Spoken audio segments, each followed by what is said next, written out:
Hey, friends, two things you should not do on your listings unless authorized by your seller. Number one, presenting offers at a later time. Many of you have seen in the MLS, or maybe you have done this yourself, where it states offers to be presented on such date.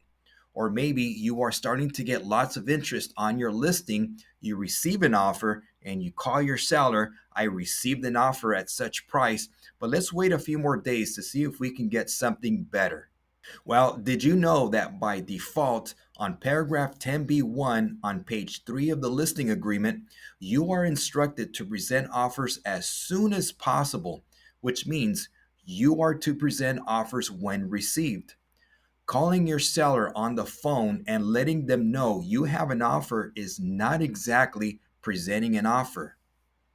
From what I've heard from other agents is that the trouble comes when a buyer is still waiting for a response on their offer and then they pass by the property and the seller just happens to be there. And guess what the buyer is going to ask the seller? Did you see our offer? And guess what the seller responds? No. And that's when the complaints start coming in. So if both you and the seller have strategized to look at all offers at a later date, then you must check the box on paragraph 10b2 and specify what date or how many days after the property is listed active on the MLS. Second thing you should not do on your listing unless authorized is presenting buyer letters. Many buyer agents may have their buyer type a nice letter to the seller along with a picture of the family to get their offer to stand out. But did you know by default on paragraph 10c1 of the listing agreement, seller instructs broker not to present these buyer interest letters? Why is that?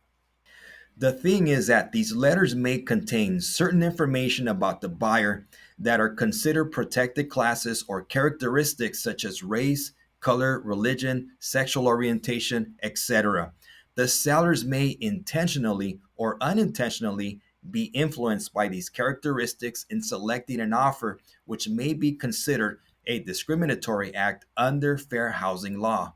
So Carr recommends to basically stay clear of presenting these buyer letters to avoid any appearance of wrongdoing. What you may not also know in that same paragraph is that seller is also authorizing you to specify in the MLS that buyer letters will not be presented to seller. So not only are you instructed not to present these letters, but you are also authorized to make a statement in the agent remarks of the MLS that states buyer letters will not be presented.